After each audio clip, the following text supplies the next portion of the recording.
Welcome back. आप देख रहे हैं आवाज एंटरप्रेन्योर। चलिए अब जानते हैं कि फंडिंग की समस्या को मात देते हुए किसने जीता, निवेशकों का भरोसा, कौन से फाउंडर्स को मिला नए पार्टनर्स का साथ और कुछ और बड़े फैसले जो स्टार्टअप को बना सकते हैं कल के बड़े बिजनेस। देखते हैं startup news in brief. Digital lending platform Credit Bee ने अपने सीरीज ई फंडिंग राउंड में $280 मिलियन यानी कि लगभग 2300 करोड़ रुपए जुटाए हैं। इस फंडिंग राउंड को Motilal Oswal Alternates, Hornbill Capital और ड्रैगन फंड्स ने लीड किया। इसके अलावा White Oak Capital, AP Moller Holding, Premji Invest और एडवेंट इंटरनेशनल ने भी इसमें हिस्सा लिया।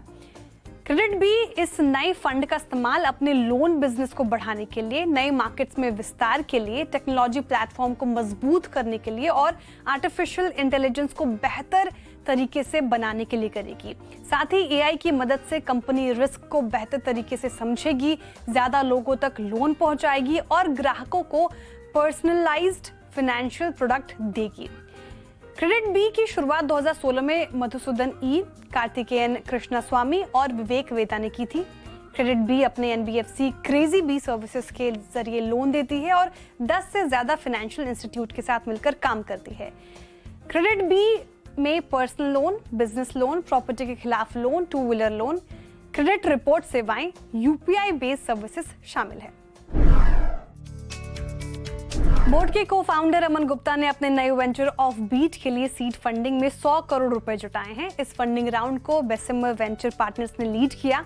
ऑफ बीट एक कंटेंट और क्रिएटर आधारित प्लेटफॉर्म होगा जो टेक्नोलॉजी और एआई का इस्तेमाल करेगा। हालांकि कंपनी ने अभी इसके बिजनेस मॉडल की पूरी जानकारी नहीं दी है। फंडिंग की घोषणा करते हुए अमन गुप्ता ने कहा कि इस बार उनके लिए सिर्फ पैसा नहीं बल्कि सही पार्टनर्स ज्यादा जरूरी थे। यह अमन गुप्ता का बोर्ड के बाद दूसरा बड़ा स्टार्टअप है। खास बात यह है कि ऑफ बीट लॉन्च होने के सिर्फ 1 महीने के अंदर ही फंडिंग मिल गई। सिंगापुर की private equity firm Everstone capital ने मौजूदा शेयर होल्डर्स के साथ मिलकर SaaS सॉल्यूशंस प्रोवाइडर विंगीफाई में करीब 1381 करोड़ का निवेश किया है। विंगीफाई विजुअल वेबसाइट ऑप्टिमाइजर प्लेटफॉर्म की पेरेंट कंपनी है। जनवरी 2025 में एवरस्टोन कैपिटल ने विंगीफाई में $200 मिलियन की डील के जरिए मेजॉरिटी स्टेक खरीदा था। फंडिंग ऐसे समय मिली है जब विंगीफाई का प्लेटफॉर्म VWO और AB टेस्टी ने मर्ज होने का फैसला किया है। इनका मकसद एक बड़ा डिजिटल एक्सपीरियंस ऑप्टिमाइजेशन प्लेटफॉर्म बनाना है जिसकी मजबूत मौजूदगी अमेरिका और यूरोप में होगी। एमएसएमई के लिए बने embedded credit infrastructure platform glass ने $5 मिलियन की फंडिंग जुटाई है। ये निवेश देवेश सचदेव ने किया है, जिन्हें कंपनी के को फाउंडर और मैनेजिंग डायरेक्टर भी अपॉइंट किया गया है। नई फंडिंग और लीडरशिप के साथ ग्लास अपनी एनबीएफसी ग्रोमो फाइनेंस की बैलेंस शीट मजबूत करेगी, को लेंडिंग पार्टनरशिप बढ़ाएगी, ई-कॉमर्स, पेमेंट्स और सप्लाई चेन जैसे डिजिटल प्लेटफॉर्म्स के साथ इंटीग्रेशन बढ़ाएगी। ग्लास एक एसेट लाइट क्रेडिट इंफ्रास्ट्रक्चर बनाना चाहती है, साथ ही पार्टनर्स के साथ मिलकर अपना लेंडिंग बुक बढ़ाएगी। 2021 में ऑपरेशनल होने के बाद कंपनी ने अब तक 1200 करोड़ से ज्यादा के लोन दिए हैं। कंपनी खुद को एमएसएमई क्रेडिट का बैकबोन बनाना चाहती है।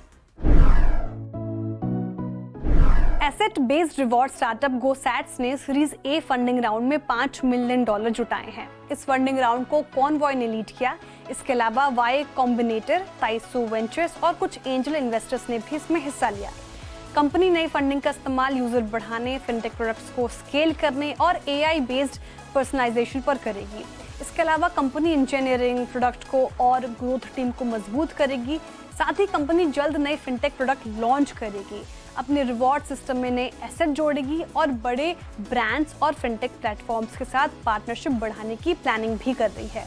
हर साल करीब $40 मिलियन लेन देन प्रोसेस करती है और अब तक 50 करोड़ से ज्यादा के बिटकॉइन और गोल्ड रिवॉर्ड्स दे चुकी है।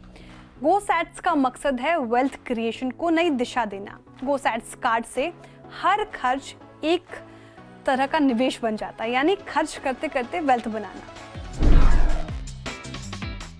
आज का ये शो आपको कैसा लगा हमें जरूर बताएं। आपके फीडबैक हमें पोस्ट करें CNBC आवाज के सोशल मीडिया प्लेटफॉर्म्स पर या हमें ईमेल करें ae@nw18.com पर। अगले हफ्ते फिर मुलाकात होगी कुछ नए बिजनेस आइडियाज के साथ। तब तक के लिए मुझे दीजिए इजाजत और देखते रहिए CNBC आवाज।